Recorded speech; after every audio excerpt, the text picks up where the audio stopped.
Good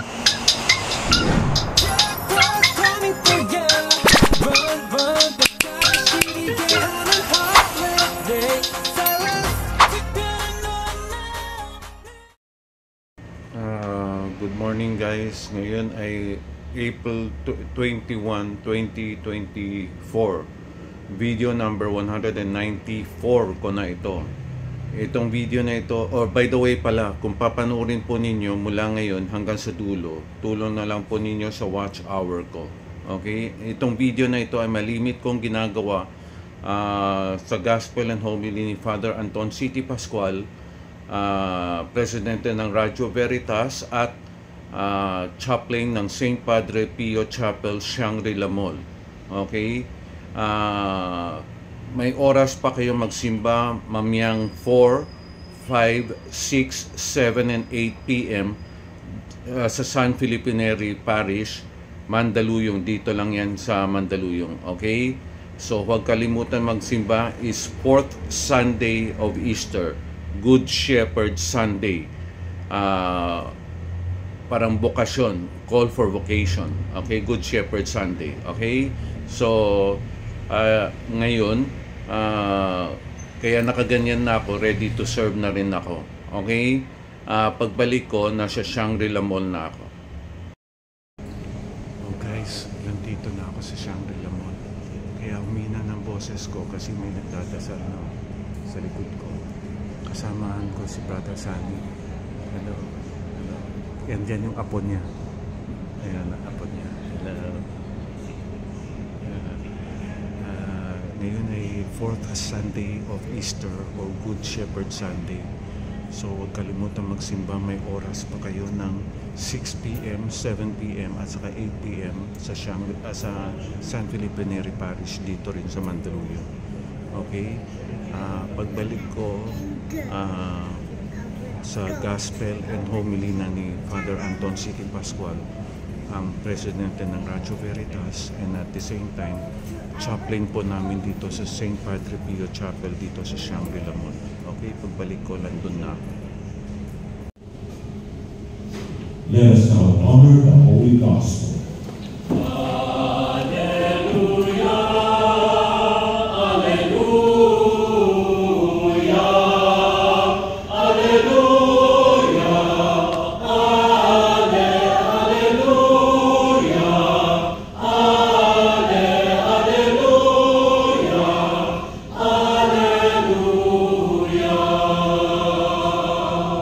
Together, I, the Good Shepherd, says the Lord, I know my sheep, and mine know me.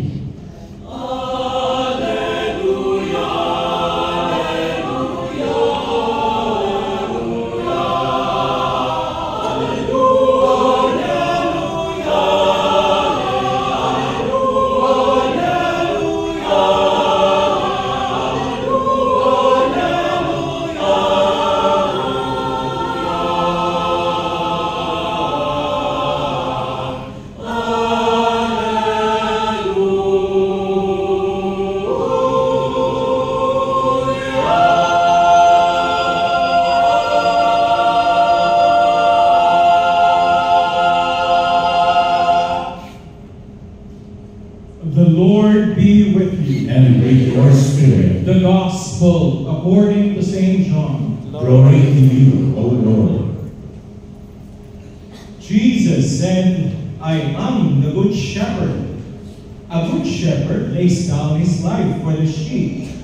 A hard man who is not a shepherd and whose sheep are not his own sees a wolf coming and leaves the sheep and runs away. And the wolf catches and scatters them. This is because he works for pay and has no concern for the sheep. I am the Good Shepherd, and I know mine, and mine know me, just as the Father knows me, and I know the Father, and I will lay down my life for the sheep.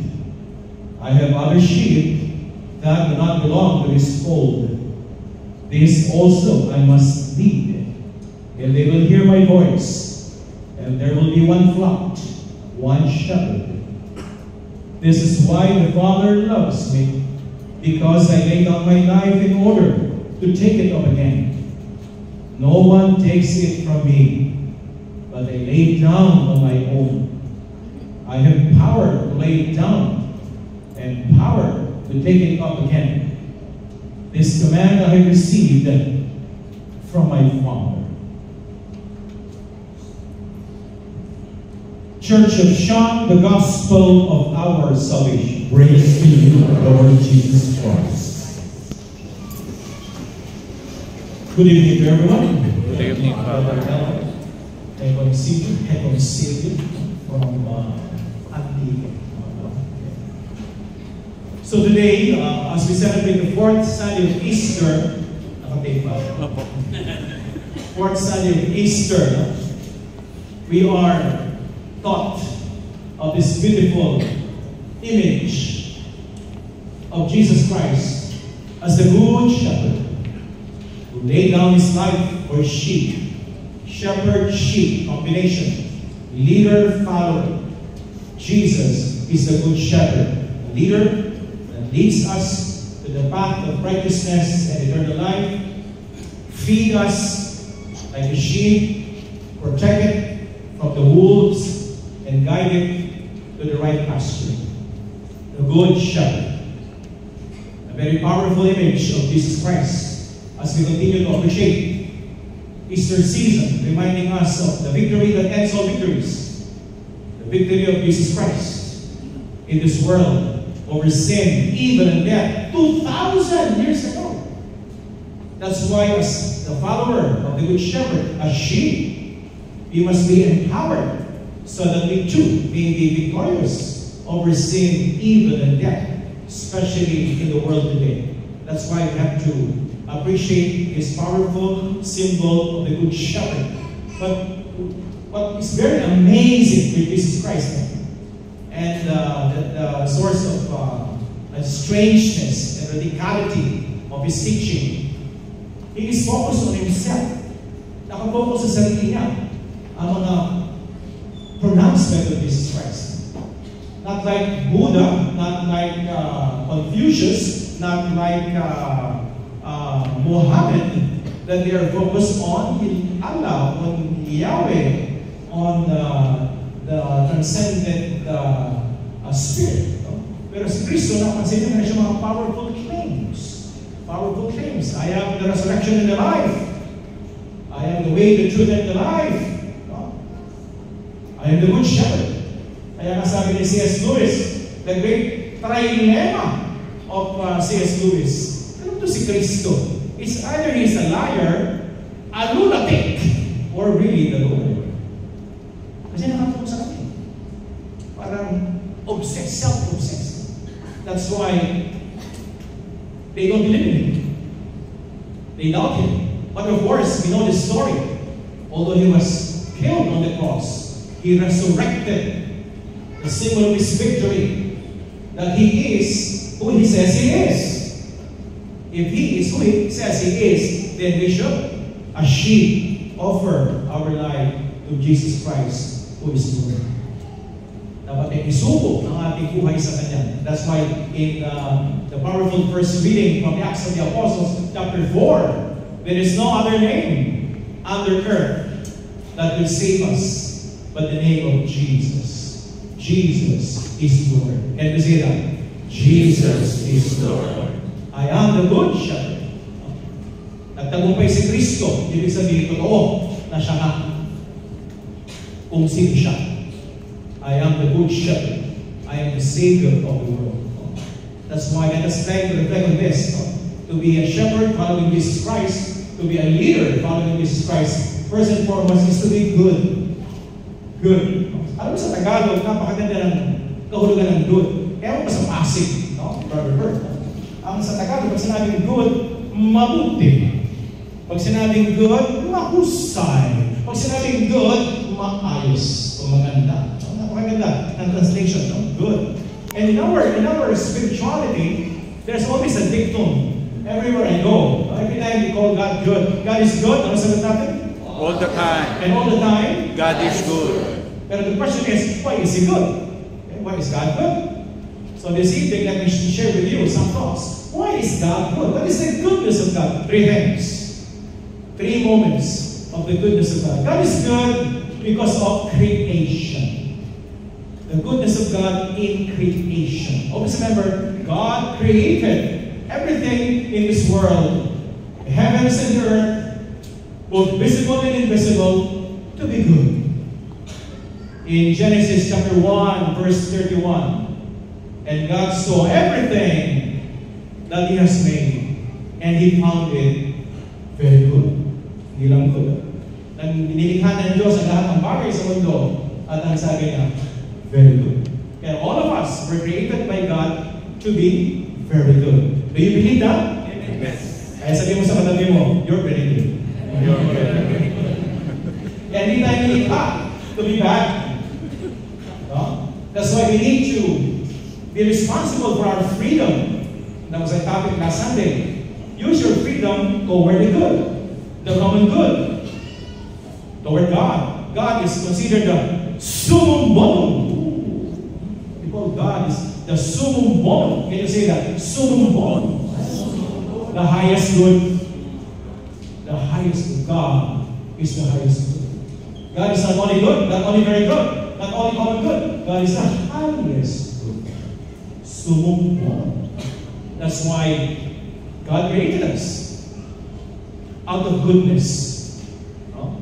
Kaya na pumasok yung evil. Anong definition ng evil sa Catholic Catechism? Ang sabi sa Catholic Catechism, evil is the abuse of freedom. When you abuse your freedom, that's evil. You don't orient your freedom towards the highest. Dapat ino-orient natin ang ating kalayaan sa Diyos. The highest good. The summum bonum. Psalm 33. The earth is full of the goodness of the Lord. Psalm 34. Taste and see the goodness of the Lord. Romans 8:28. Everything will turn out good if you love God and you are called according to His purpose. Let me repeat. Romans 8:28. Everything will turn out good. Mapapabuti ang buhay mo, aayos ang buhay mo, gaganda ang buhay mo. If you love God and you are according to God's purpose. Everything will turn out good if you love the Lord and everything that you do is according to God's purpose. It will turn out to be good, not bad. So, God is good out of creation. Second, the goodness of God is in providence, not only in creation. No? The goodness of God is in providence. Can you say that? Providence. Providence. God provides. God is good because God provides. Everything that we have, everything that we are, everything that will be is provided by God's graciousness. Sabi nga sa 1 Corinthians 15, sabi ni St. Paul, I am what I am by the grace of the Lord. Pati nga yung salitang sa Diyos ang awa, nasa tawa mo na. Gawa. Pati yung gawa mo, kasya ng Diyos. Without God, you are nothing. Everything is because of God's graciousness. That's the providence of God. That's why every day, sabi nga sa our Father, the perfect prayer that God taught us, our Father, dapat dadalhin yan araw-araw. Give us today our daily bread. Daily. Sapagkat ang grasya ng Diyos 24/7. Daily. Gusto nyo weekly, monthly, delikado ka. No? Kapag ang biyaya mo, buwan-buwan na.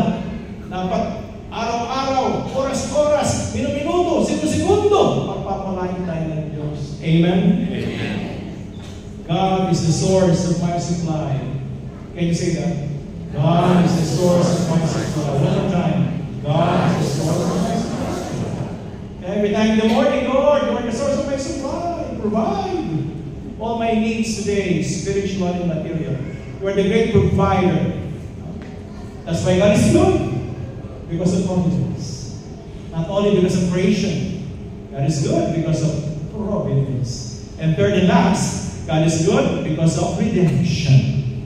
The goodness of God is in redemption. Not only creation, not only providence. The goodness of God is in redemption. He redeemed us. Sa Tagalog, pag sinabing redemption, tinumusta ng Diyos. Kinumusta ng Diyos sa ating utang sa Panginoon. Alam mo, nagkasara tayo sa Panginoon. Kaya may utang tayo sa Diyos. At hindi tayo makabayad ng utang. Kaya alam ko po yan kasi nasa credit operation ako, 30 years na ako sa credit operation. Yung mga kasama ko, mga Londonier. Loan dito, loan doon. Hindi naman nagbabayad. Naging marasumas, hindi makabayad ng utang. Kaya kailangan tawagin ng homemaker. Si Lord. Si Lord ang tumubos sa ating mga pagkakasala. Noon, ngayon, at magpakailanman. Kaya wala nang parusa. Hindi na tayo parusahan ng Ama. Bakit? Nagbayad na ang Panginoon para sa ating pagkakasala. At napakabigat ng pagkakasala natin. Sabi nga ni Rutledge Fleming, the great biblical scholar, no? That the weight of our sin is so much that Jesus cannot just save us from the outside. Jesus has to enter sin, embrace sin, become sin, so that by the cross, He can swallow up all our sins by the ever greater mercy of God. By the ever greater mercy of God. Iyakap ni Kristo ang lahat ng pagkakasala ng sanlibutan nang siya'y kinapos sa krus. That's why during Holy Week, we always say, by your holy cross, you have redeemed the world. Inubos tayo ng Panginoon. Wala nang parusa sapagkat ninagbayad na. At wala nang hihigit pa sa sakripisyo ni Kristo. Hebrew 10:18, one sacrifice that ends all sacrifices, the death of God on the cross. We have been redeemed. God is good.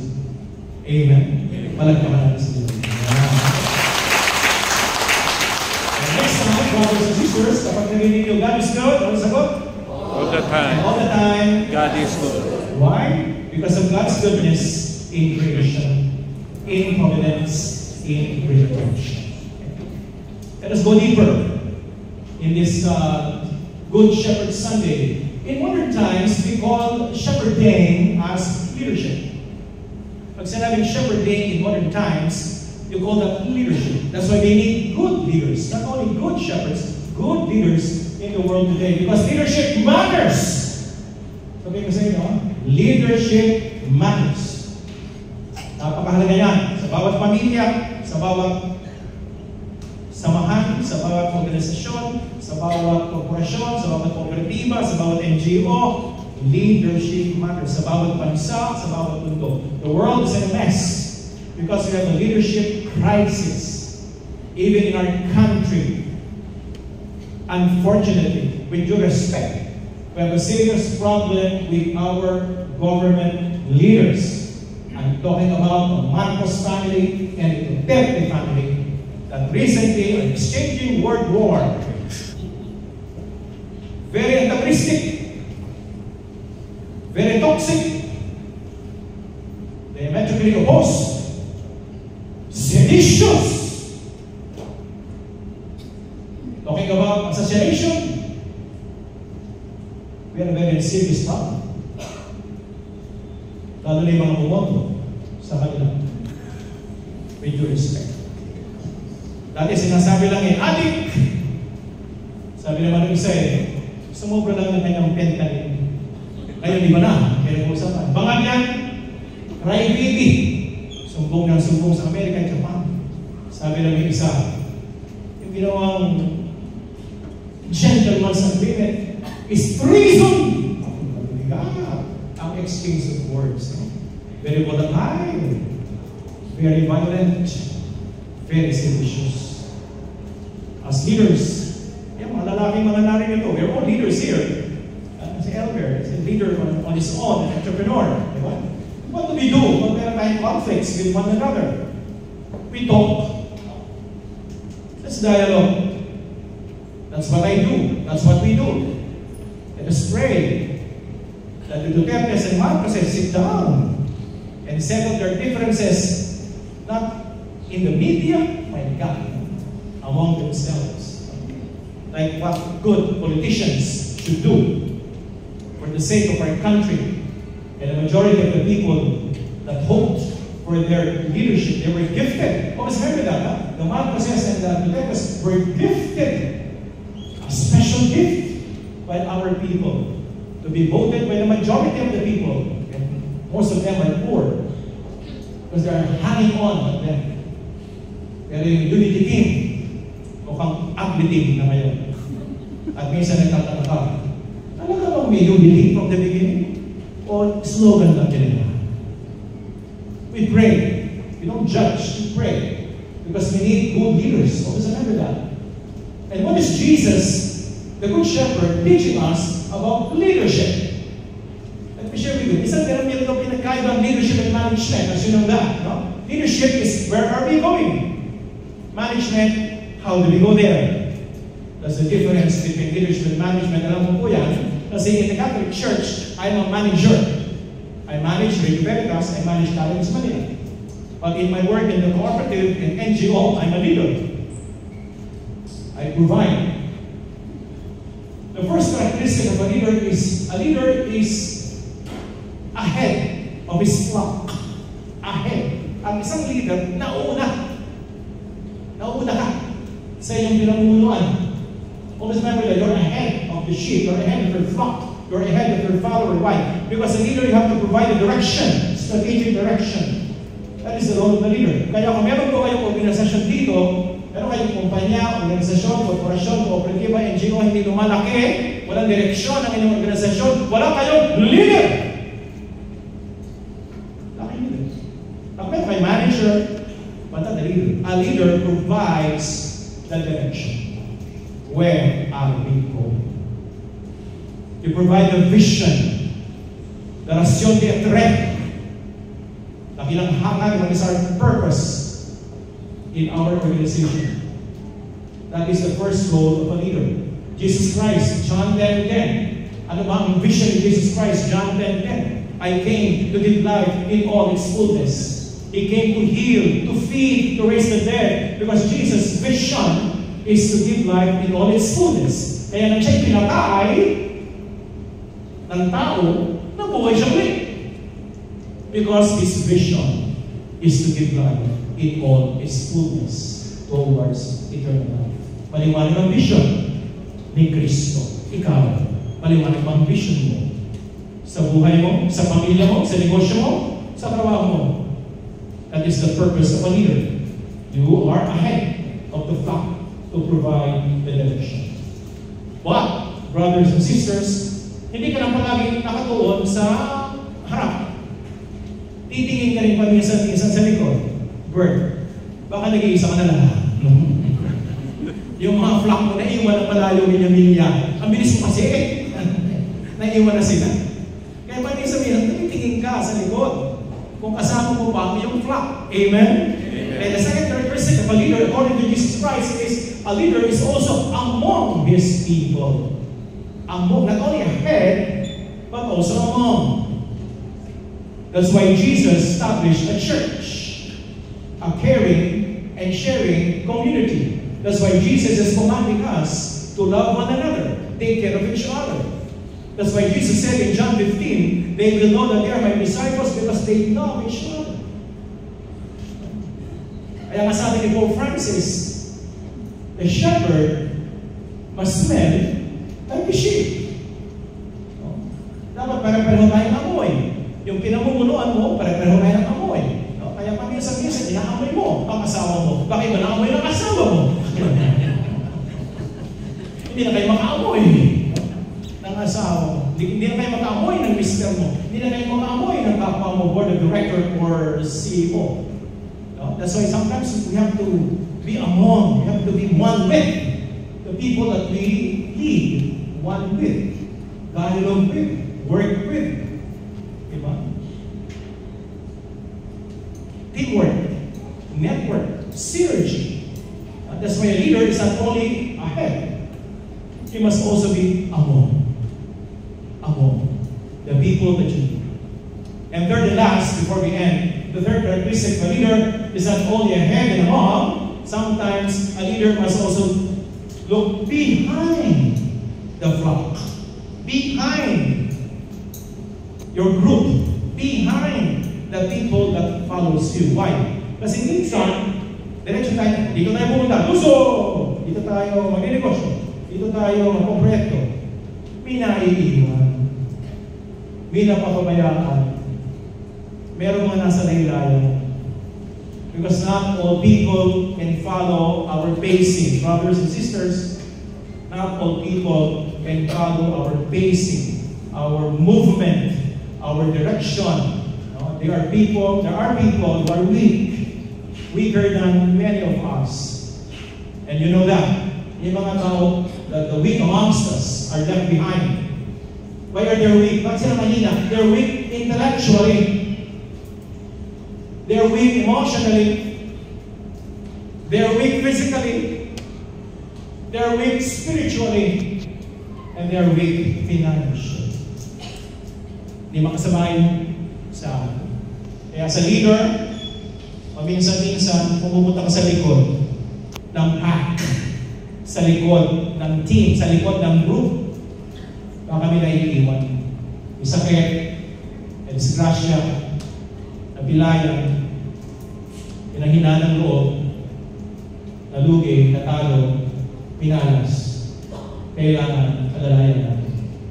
Like what Jesus said in Matthew 25, whatever you do to the least, you do unto me, says the Lord. Whatever you do to the least, the last and the lost, you do unto me.